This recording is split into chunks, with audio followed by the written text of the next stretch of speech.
Mr. DeMont, take a step back, take a seat. You know nothing about hard work or what it takes to be great. You married into money.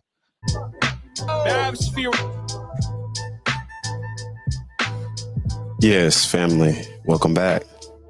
Welcome back to the one-stop official NBA Tap-In show, where we tap into what's being said about the NBA. Straight hot fire reactions, analysis, game highlights, and exclusive breakdowns. We even break down the words and what they say.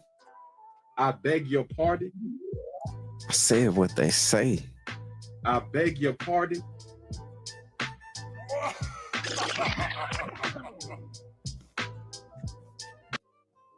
So let's set the standards for the show. Make sure you are active in the comments below. I am your host, Locker. You can call me Spear. This is an interactive show.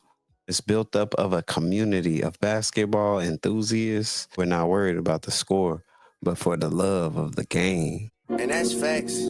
Shots fired! Shots And I mean that. I mean, there's a chance to learn. If you think about this kid had his team in the finals last year, Western Conference Finals 2 years ago, has the fourth highest scoring game in NBA history. You know what I mean? That says a lot. And he's only 25 years old, so you know he's gonna get better. So I just think it's going to be a very interesting time. Only time will tell. I think we all agree. Hopefully, AD can get healthy as these teams are built with this particular trade, or disrespect. Right. So we got Mavs fans versus new ownership. Luka Doncic's era begins in Laker Nation. Mr. DeMont, take a step back, take a seat. You know nothing about hard work or what it takes to be great. You married into money. With this trade that you made, hopefully Anthony Davis gets healthy, and I wish Dallas Mavericks the best moving forward. But shut the fuck up, man. We all know how good Luka is. We don't give a fuck what you have to say. Just sit back and be owner. And now to dive a little bit deeper into this conversation, I want to welcome my brother Stephen Ulysses Jesse Jackson and Keon the Beak Doolin. Boy, talking about coming in hot and heavy, I'm like, he out here.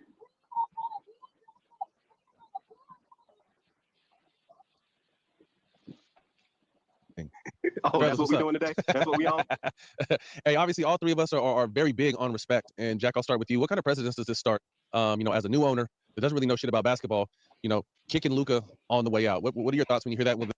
How y'all feel about that? Do you think the owners kicked Luka out, basically throw him out, and then they got him on the backside, taking advantage of him, basically costing him over $100 million? That's dirty work. That deter other stars to wanting to actually go to Dallas? Well, I mean, yeah and no. I mean, it's kind of similar, with how Pat Riley handled Jimmy's situation. And have you noticed all the players we've been picking up, they recently coming off injuries? Are the Dallas Mavericks getting second-rate players? Shout out to the locker room who be dropping that hot fire. He said the Dallas Mavericks are full of second options. If you agree, hashtag agree second options, hashtag disagree second options in the chat below. I need to understand. You know what I mean? People might want to go deal with Miami because I handle Jimmy, and that's kind of the same with Dallas. But I look at it different. We all on the outside looking in. Let's get that understood. We all on the outside looking in. But one thing we can see as players from the outside looking in is that Lou is the highest paid player on the team, but he doesn't give the highest paid player effort every night. And that's no knock on him. That's just what we see. It's what we see. And I think these days, especially when you got a coach like J. Kidd. Is that boy cooking? How many times we complained about Luka Doncic's effort on the court? Yeah, it's all good when you think about the good times, but it's been some bad times too. Hashtag agree, hashtag disagree. Y'all know how we get down. We a family. This is a conversation. Who played a number of years and played 110% every night until he couldn't play no more.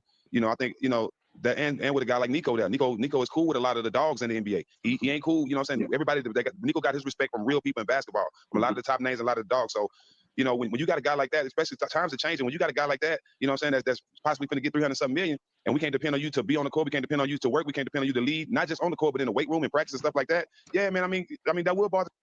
And just to drop a little context, it was Isaac who did an interview with one of the Mavericks players, and the question was, who is least likely to text back in a group message? And he said Luka.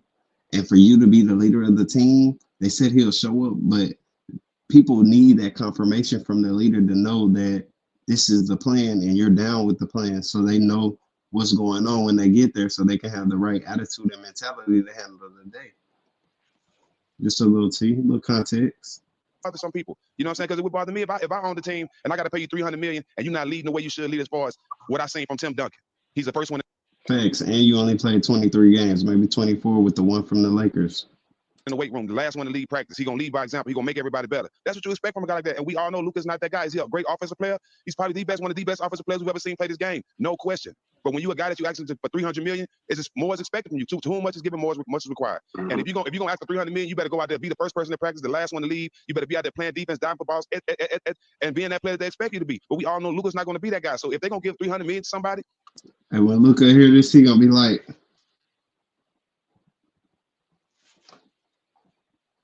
they want to give it to somebody like that, and they got a chance to move Luka and get Anthony Davis. Somebody's gonna give him way more effort, as you see. Even though he had his entry kick back in the first game, you see what he can do. Like I would rather a guy like that, me personally, than a guy like Luka.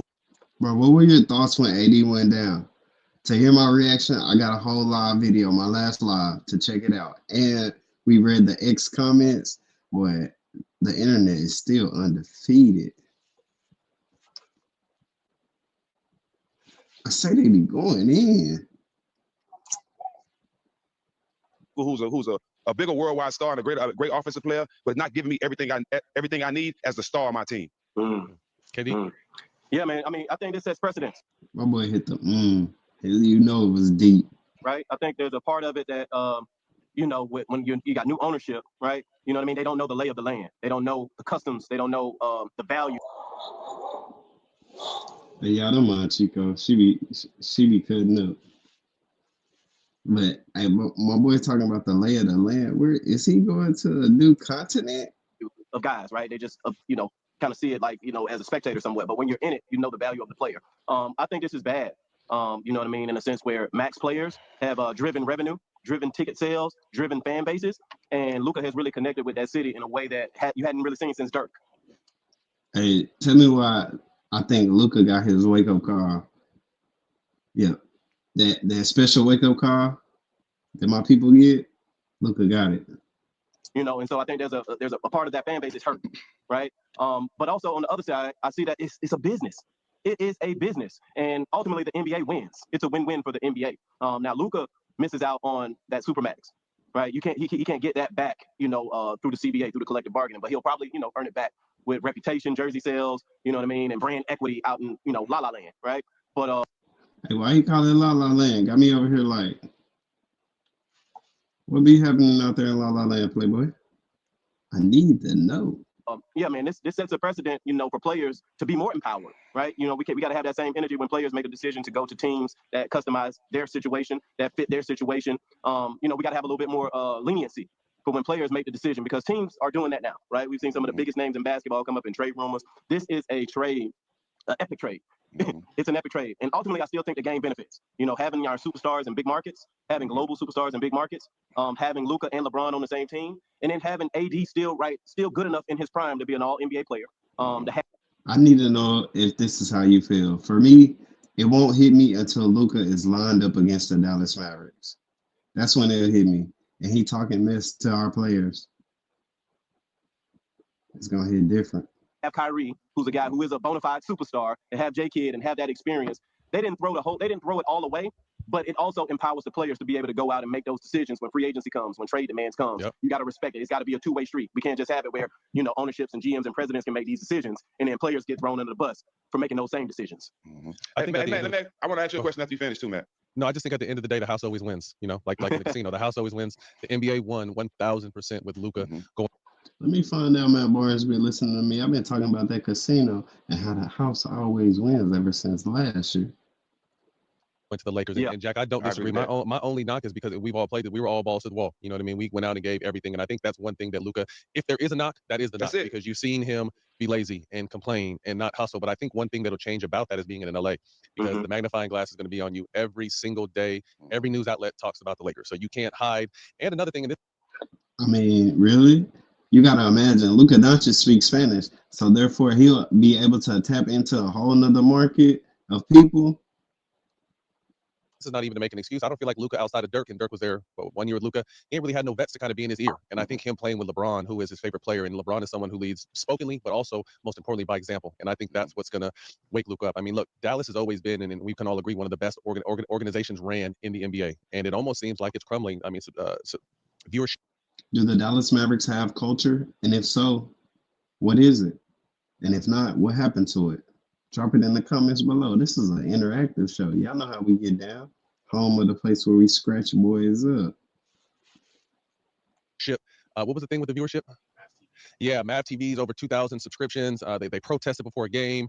J-Kid's not talking after the game. I mean, I think, and again, I got a lot of love for Nico. I've known Nico for a long time, but I think this decision was bigger than him. I think this was ownership who, Jack, you and I sat down with Mark last year and had discussed kind of him transitioning on and Dallas becoming, somewhere where there's casino and all this other stuff around the game. And it doesn't seem like that's happening. And Mark was hurt. Mark sat down and did an interview, and Mark was very surprised and hurt and tried to stop the trade, but it was too late. So I just kind of look at this new ownership coming in and to your point, KD, not knowing the lay of the land. And Jack, for every reason why you said it's okay, I don't disagree with that. But at the same time, I still think he's 25 and there's a chance to learn. If you think about this kid, had his team in the finals last year, Western Conference Finals 2 years ago, has the 4th highest scoring game in NBA history. You know what I mean? That says a lot. And he's only 25 years old, so he's gonna get better. So I just think it's going to be a very interesting time.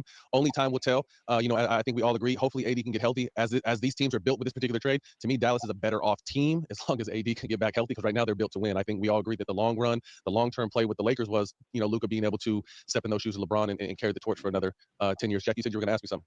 Yeah, with all this noise now, with KD being upset that his name was in trade rumors, he can ask for a trade this summer. How would you like seeing him in Dallas? Him and Kyrie back together with AD. That's boy. Hey, would you like to see that trade happen? Kyrie and KD in Dallas together, along with the defensive-minded athletes that the team has, might be something scary. Is it worth it? # worth it or # not worth it? That's another interesting thing. And Jack, that's to my point. They got room for another star. Well, that's another young owner. You know what I mean? That's kind of coming in, and obviously we're going to discuss this later in the show. But you're dangling your best player without even asking him. What I mean? And I think Kevin Durant deserves a little bit more respect than that. But that's definitely we're going to get to. Let's say last night Luka made his debut against one of the bottom dwellers, unfortunately, the Utah Jazz, one of the worst teams in the league, and just came out and got his feet wet. 24 minutes, 14 points, 5 rebounds, 4 assists. The one thing I saw, and I only saw the first half because I had to go somewhere, was just it's a feeling out process. I think Luka doesn't want to do too much. Guys want to make sure he gets off. Guys don't want to do too much. So I just think obviously this was it's the first game. I know it's going to get better from here, but what did you guys think of, seeing that number 77 and that shit was. Before they answer, how did you think Luka did? Because y'all know y'all was watching. All over Staples Center too. Yeah, I mean, you should have known the jersey sales gonna go crazy. I want one. You know what I mean? That ain't no surprise. I think, like you said, Maddie tried to fit in, but it's good what Bron said. Bron said, told him don't fit in, fit the fuck out. And I think he's gonna get to that. We know what Luka can do, man. He coming back from an injury, so like you say, he's just trying to get his feet wet. But we know what to expect. We know what we're gonna see. We just anxious to see that big game he has, and him and LeBron have a big game together to see how that's gonna work. Yeah, real quick before you go, KD, I love the fact, and I think we're all in agreement that LeBron has been trying to hand the keys off to someone. I think he has someone to hand the keys off, but Bron last night showed you, motherfucker, don't forget about, I'm still him. It's gonna be like that. It's gonna be like that till he retire, man. It's gonna be like that till he retire. But I like, again, and this is not a knock on AD, because I think over the past 2 or 3 years we've been saying Bron's been trying to hand the keys off. So I think Bron is going to happily hand the keys off and allow Luka, once he's 100% healthy or is close to 100%, to carry a majority of the load. But like you said, Jack, it doesn't have to be a consistent all the time LeBron. LeBron can kind of know it's a marathon, not a sprint. KD, what were you saying? Yeah, no, man. I mean, I think Luka's gonna be great in LA. I think they got to surround him with the right pieces. Agreed. I think believe it or not, man, I think LeBron is humble enough at this point in his life where he wants to have somebody in the driver's seat, right? And he can play a different kind of way. It's hard playing when everybody's loading up on you, when you have to create, when you have to score, when you have to motivate, when you have to inspire, when you have to rebound, when you have to defend, when you have to do all these things. So Luka's going to take the pressure off of him with that. I can't wait to see them get into those two-man games, right? Those pick and rolls up high, or those side pick and rolls where they force double teams. And I think what we'll see the game being played a different way. Because when you can kind of put those two in pick and rolls and create that mismatch, you'll see some more logo post-ups. You'll see some more double teams in the logo post-up area. And so having the right pieces around them is going to be really important. I still think they need a lob threat. They got to, they got to go in that bag and find, a lob threat, a big body. And there's some older guys out there who are serviceable who have this. And I said, all right, next we got KD's trade rumors. Hey, are you good? Are you happy? And he said to my face, I don't want to go anywhere. I don't want to be traded. And I believe it. And I believe he has felt that way all along. But then when you hear your name being mentioned out of, for him at least, I think it was a shock. He was kind of like, I didn't push for this. I didn't ask for this. And then to hear all the people speculating on the Warriors, I actually think Bro, the owners are switching up on everybody. Warriors did the right thing by honoring Kevin's request.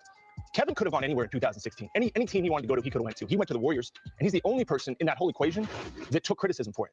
I didn't. Joe Lacob didn't. Steve Kerr didn't. Steph Curry didn't. Draymond Green didn't. Only Kevin was the one that faced scrutiny. So whatever Kevin would want, had I still been with the Warriors, Kevin would get. He brought 2 championships, tried for a third, ended up getting hurt in that pursuit, 2 finals MVPs. So I like that the Warriors said, we hear you, we wanted you, we respect that you don't want to be here, that's fine. But now if you're Kevin, right, to your question, yeah, you're sitting there going, hang on a second here. Yeah.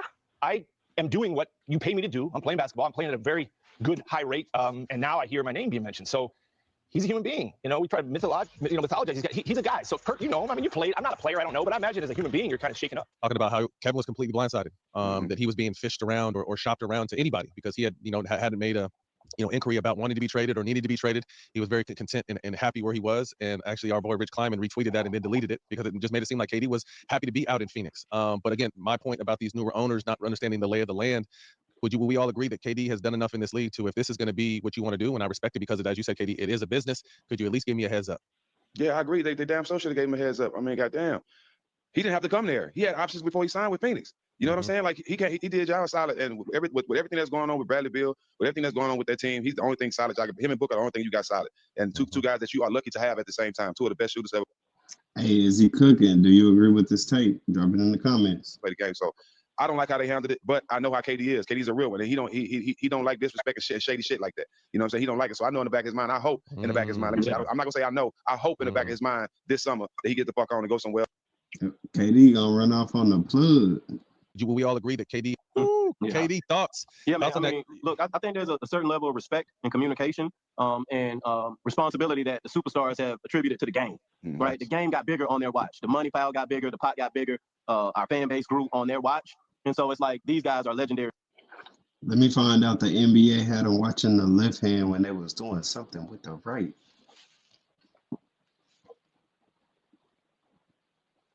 I say they condom players. And when you have an opportunity, to make a move or make a trade or have a conversation, I think those things need to be had along the way. Some guys earn that right. We also understand that it's a business, but some guys supersede the business. Some guys are bigger. It's bigger than Nino Brown. It's bigger. You know what I mean? And in basketball, in a certain sense, man, with Kevin Durant, he's one of those transformational, players for the last 10 years.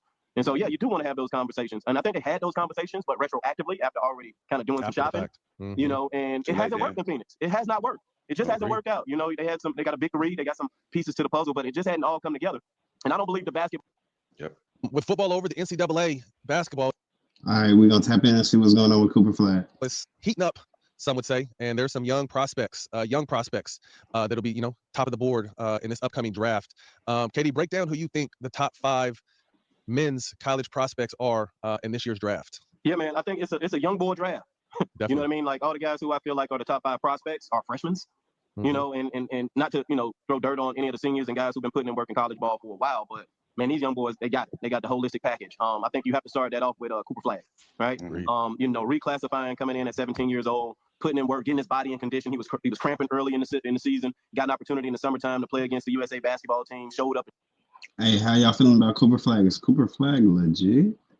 I need to know. Showed out. And I just think from a timing standpoint and from a fan base standpoint, Cooper's timing is impeccable. You know what I mean? We need that demographic, to be engaged and be able to see a piece of themselves. Katie, what demographic is that? I'm like, bro. We need our. Let's skip this. And he's got it. He's got all the tools. So I think he's the biggest draft prospect we've seen in quite some time, not only from a playing standpoint, but also just from a growth of the game. You know what I mean? Here domestically, Cooper will be very, very good for our game. And he's got a motor, he's got a skill set, he's got swagger, he's got confidence, he got dog. And I'm loving everything, and I'm loving his growth and his evolution as he progresses. Who else you got in that mix? Well, you know what, man, it's so funny because there's so many of our guys who played in the league who got sons coming up. Crazy. But like Dylan Harper, I know he's been hurt, but man, he's a combination of like Jalen Brunson and like Ramon Sessions as far as in pick and roll, right? Because he's got a big body, he's a lefty, he's got an incredible pace. I think he's somebody who has a lot of upside. His game will translate very, very easily to the next level, and he plays on both ends of the floor. And he's come from that pedigree, right? You know what I mean? OG Ron Harper was a beast back in the days. He's got a teammate over there who's extremely talented in Ace Bailey. Ace has got it, man. He doesn't need a lot of dribbles to get a shot off. He can make tough shots. He's got to become more efficient, right, in his game and play more with the motor. But, man, he's got a skill set at 6'9", 6'10", can shoot, can dribble, can pass. I think he's an extremely talented player. There's this kid out of Baylor. He's freak of nature, VJ Edgecombe. He's a freak of nature athletically, kind of like Scoop Henderson, Dwayne Wade, like cut from that athletic cloth. Had a really, really good summer with the Bahamian team internationally and has really emerged, man, in the last 2-3 weeks at Baylor. And so he's one of those guys, man. Hey, how y'all feeling about these prospects? What y'all know? Because the Dallas Mavericks look like they trying to go down. I'm trying to be prepared. That is super athletic, super quick, got a good feel for the game. I think his game will be better suited for the NBA, especially with not being able to touch. with being able to get out in transition and not necessarily, having to play against all those forearms in college. I think Edgecombe will also be somebody you'll probably see in the top 5, top 7 picks in the draft. Not mad at that. Jack, Cooper Flag is the coldest white boy since what? He the coldest white boy since until we see Larry Bird, son. $80,000 after their car accident last month. Here's the shocking part. They didn't win the lottery. They didn't inherit a dime. And on the other side of this, we do have the Mavericks. Let's get to that. Sacramento in Dallas. All right, the Mavs suffer another injury. Fans go too far chanting, fire Nico and Mark Cuban. Hey, man, how they going to tell y'all how to feel? Out here shooting shots early. Lamar, calm down. Last night. This one's fun. Hold on, let me speed this so y'all know they be talking slow. Okay, Kyrie with 15 seconds left. Then DeMar, 3 seconds left. Mavs try to get the final shot off. No, so we go to overtime. This thing is a lot of DeMar, you guys, and I'm excited to talk about. There's Clay with a 3. That's 10 seconds left in OT. No worries, mate. DeMar with the win. He finished with a season high 42, 7 rebounds, including, of course, that game winner that you just saw. Kyrie with 39 and 7. Lou, let's start with DeMar's game winner because there's a double team and then there's just isn't. Mid-range. I gotta call my guy Crumply after I get off this show with y'all because that shot looks mighty familiar. It looks like a shot that I made a lot of money with, man. I gotta have a conversation with my buddy right here. But this is who DeMar DeRozan is, just patient, knowing that he has a matchup that's gonna go his way. A lot of guys that you put in front of him is gonna go his way, but he's a mid-range guy. He's a mid-range killer from the left side of the floor to the right side of the floor, 18 feet in. He's gonna be one of the most dangerous guys with a basketball in his hand. So to have him there one-on-one on the island for the game. Man, how was y'all feeling when he made that shot? I was like, we got this. But then I was like, I don't know. You tell me. Drop it in the comments. Him to find one of his many spots, 18 feet in, that's a game winner. Even from the step through when they had him trapped, that's just patience. That's just footwork. That's just who he is. That's what he's going to do for the Sacramento Kings. So no surprise there to me, but I am going to give him a hard time because that fade away on the left side, that looks mighty familiar. So we gotta have a conversation to see if he's been watching some Lou Will film there. God, I love the visual of that. Him just studying Lou Will film. I want that to be the case. I mean, look, it was beautiful, Chandler. Like, you hate to see it for Dallas, and we'll get to sort of the bad luck that continues for them. But man, just to not be able to win this one, and then we also get to the Gafford of it all. What'd you make of DeRozan before we move on? Oh, you still got it. Just 3 words, still got it. It's funny because the league has gone so 3-point heavy, and DeMar DeRozan still just bears down, plays his game. I just remember when I played against DeMar, you have to stay down every single time he has the ball because he's so good at shot faking him and using angles. We got that Jimmy Butler. And get to where he wants to get to. And he still does it. And again, the game has changed, but he has stayed the same. So I love the fact that he can still go get you 42. And by the way, he was 4 of 6 from 3 last night. So it's not like he's not capable of making threes. So I love the fact that he's thriving. He looks like he's having fun. He's always hit big shots. He's always come in the crunch time and had a lot of game-winning, game-tying shots. So I love it for DeMar. I couldn't be happier for him. On the other side, Sacramento King fans, how y'all feeling about that trade? Y'all enjoy it? Is DeMar handling expectations? I know y'all got Malik Monk. How's it looking? Yeah, just a disaster. I'll let you get into it, but it couldn't be worse for them right now. It is start to reevaluate your whole life and think, was I an awful person in a previous life? Because the sports gods right now are not having it in Dallas. So yes, they blow a double-digit lead. That's the game side of things. But Daniel Gafford had to be helped off the court in this one with a right knee sprain. So let's just add him now to AD, Derek Lively, and Dwight Powell, who are all out. Chandler, you got to feel for him. Whether you're a Mavs fan or not, this is a lot. It's a lot to handle. PJ Washington also out. Caleb Martin, another guy that just tried to score, he's out. So again, it's a weird time. Somebody, matter of fact, the locker room said that the Dallas Mavericks are full of second options.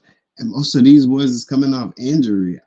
What's going on? Why are the Dallas Mavericks taking this strategy, this approach?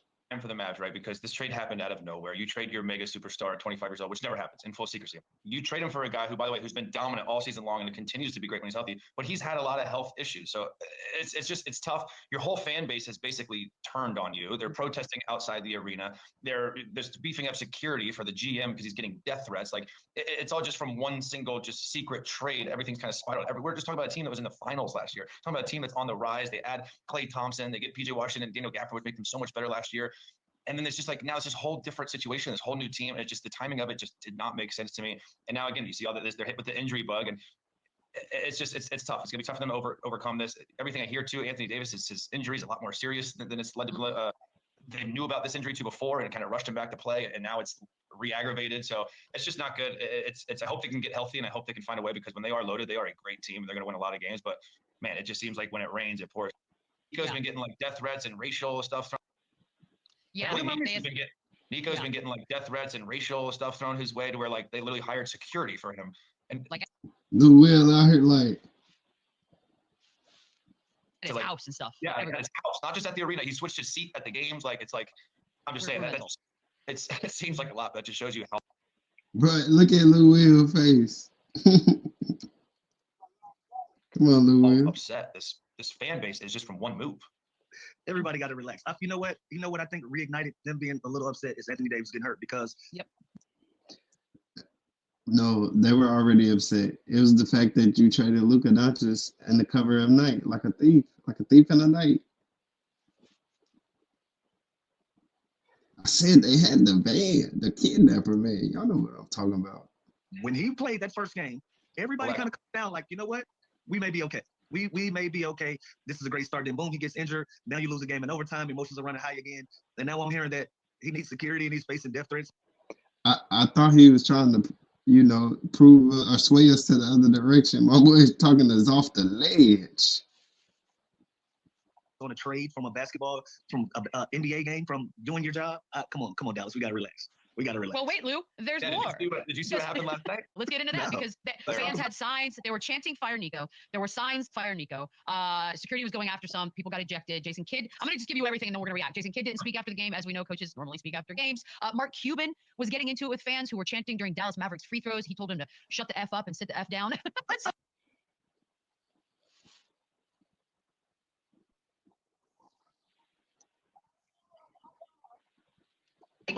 I do think I have mixed emotions on if you just hold up a sign that says "Fire Nico." Do you get ejected for that? Like, no, that's that part of the fan. That is part of the fan experience. There's no profanity. There's no disrespect there. That is being a fan. That is being a fanatic. That is part. Yeah. That's what makes this game great. I don't have to agree with you if you do things that disrupts my fandom. I don't have to agree with you even if you're my home team. And so how you gonna tell the fans they need to calm down? Come on, Lou. You're talking out both sides right now. I can be displeased with decisions that you make, and I can protest that peacefully at games. Yeah. So for the idea of them stopping this or kicking people out is going to be a PR nightmare that they can't even imagine. I don't see where this even makes sense. Yeah, they put fans on the Jumbotron last night to sing a song and mouth "Fire Nico," and they kicked him out of the game. They kicked him out of the game. Not in my America. Not in my America. Peaceful protests. Come on. This is a bad look, Dallas. It's a spiral right now from top to bottom. Even I just heard the news. This is my first time hearing that Jason Kidd didn't speak with media last night. Like that's unheard of for your head. Hey, what y'all think about that? Should Jason Kidd have spoken to the media the other night after the game? Hey, coach, to not give his thoughts and his comments about the game that they just played and competed in. Outside of Nico and outside of Luka and Anthony Davis, you owe your fan base and everybody some type of statements about the game that was played, especially an overtime thriller that you lost by one point. Yeah, we want some understanding about those things, and so this is a bad look top to bottom. It's crazy. Here's the problem. The more the story is, the more they win. I think the more fans will get on board, and they will stop doing this type of stuff. Problem is with all these injuries stacking up and all these guys missing time, Anthony Davis being out at least a month, it's going to be tough for them to tread water and to win games. And at the same time, these fans are going to be watching the Lakers very closely, and they're going to see them running away with it, playing the Jazz, playing the Charlotte. Hey, y'all gonna be peeping out? Y'all gonna be checking out the games? Y'all putting fuel on your own fire, man. Hornets, winning these games, and they're going to think, wow, we should still have this guy. So again, it's not necessarily about them. It's more about Luka. It's more about just the secrecy of the trade and the deal. So it's going to take some time. I mean, they literally booed Patrick Dumont, the owner, the governor of the Mavericks, as he walked off the court last night. Like this isn't going to just happen. This is going to get better overnight until they start winning games. And the expectations now are so high, and the pressure for this team to win now after going to the finals last year is extraordinary. And I don't. Lou Will ain't got no empathy. It's all good, Playboy. What goes around comes around. Like they're gonna win and reach those expectations now of the fan base. So I don't see it getting better anytime soon. They double down on this Luka narrative that he doesn't take care of himself and he's not the guy for the future. And this is bad. They're gonna have to win a ton of games for this fan base to they're gonna have to win a title. They're gonna have to win a title. Yeah, title. No, y'all gonna have to get us another Luka. Titles don't even matter no more. The satisfaction that the people had with the Dallas Mavericks was due to people. That's like the culture. When you take certain people away from the culture, it breaks down. Try to be nice about it, but yes, like that is the only way that you kind of wiggle your way out of this. You got to win a title. You need crisis management right now. This is like y'all said. This is a PR disaster. They need to win a championship, or these fans will never forgive until they. I think the only way this fan base will like the Mavs again is if the owner fires Nico Harrison. I swear, I think it's going down that. I don't even know if that's gonna help. because the people who made the decision, or at least pushed the final decision, might not have been Nico. Might have been the people who pays him. Come out the shadows. Y'all let Nico take this heat. You know now. On that route, like I think they. Which, by the way, one day we need to get into that because do we think this dude just like woke up and did all this without the approval of others, but yet he is the face of the decision? So it's like he's obviously going to get in front of it. It kind of feels like it. So we need more information. We need. Hey, y'all can't be using that. That's all me, Playboy. I need to understand. All right, family, that wraps it up for another episode of United in Hoops. I appreciate you for tapping in for a one-of-a-kind experience.